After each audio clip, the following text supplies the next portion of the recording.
Hear me out. I think this is probably one of the worst eras of my life. Not because I'm in deep, dark depression, addiction, deep grief, um, mourning, but because I'm growing up in a way that I wasn't expecting to so quickly.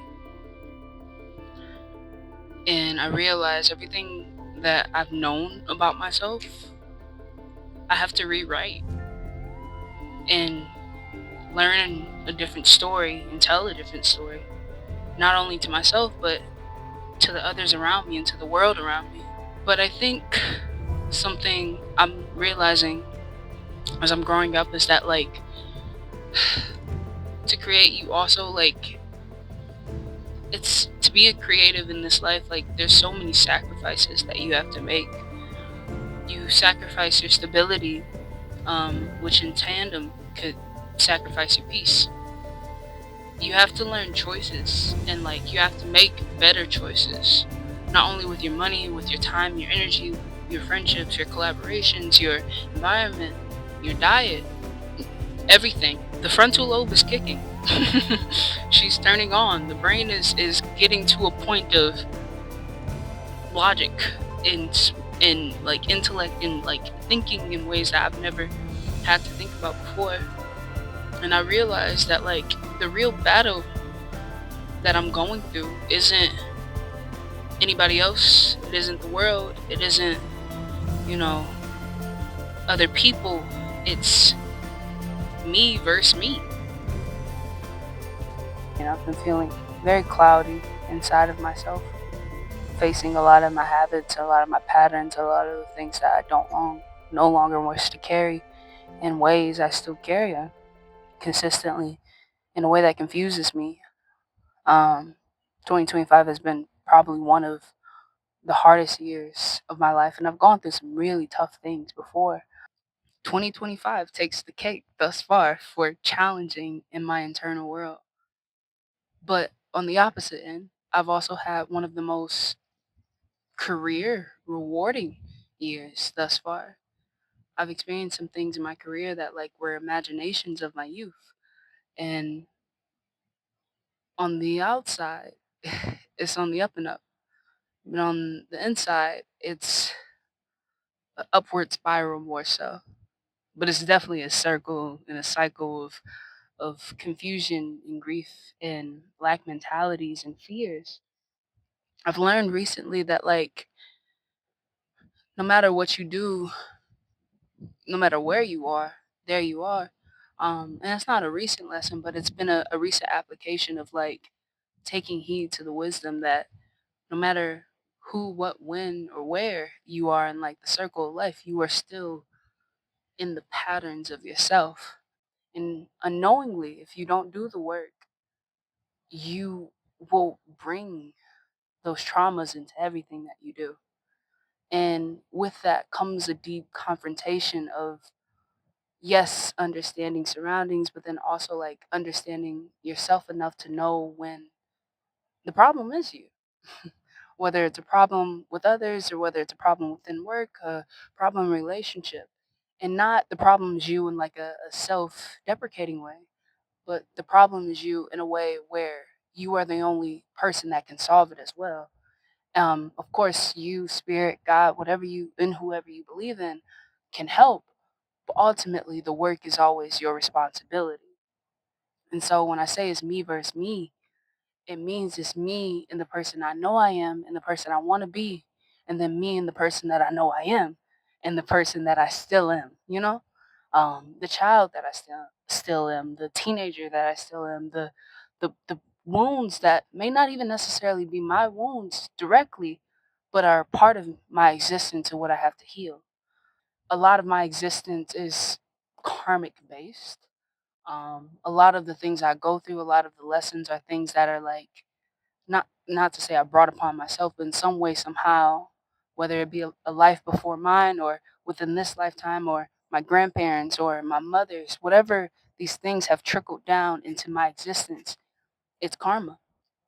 And so with that, I think when I go through these phases of, like, confusion and grief and pain and suffering ultimately, I'm just like, damn. I'm like, damn. I'm like, damn, damn, damn. Is it me?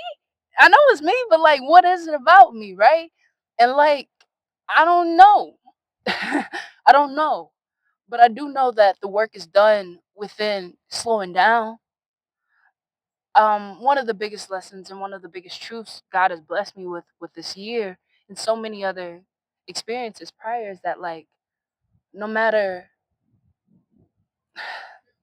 I can make as much money as I want. I can make as many friends as I want. I can be as successful as I want to be, but like if I'm not taking care of my internal world, all of it does not matter. I had a vision like the other day and I was seeing the plug of the earth and looking at my body like laying above in space, but having this attachment and this cord into the physical world. And after meditating, I guess I started to have this thought of like, damn, I'm too attached here. And not to say that like when I think of this year, right? This year, so many material gains in the sense of like my career, but my internal world has not been my focus. I've been so focused on the followers and the content and the art and the relationships and the people that I have not been like in my spiritual world. And I think that is at the root of it is what is the other me, if that makes sense, right? There's the me that's in this world that's here to be successful and to build a family and to, you know, take care of other people and to do all the external things. And then there's the me that is a part of something bigger and understanding how to allow them, not necessarily to fight, but to find balance is like the lesson.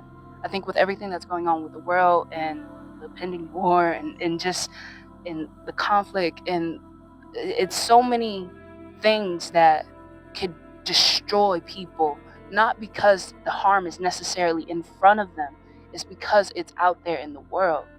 And not to say that you're supposed to ignore it and act like it doesn't exist. It's like, no, these things are real. Grief is real. War is real.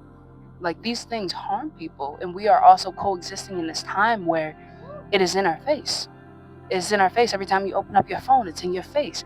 And so understanding the time where you are supposed to detach and giving yourself permission for the time when you are supposed to detach.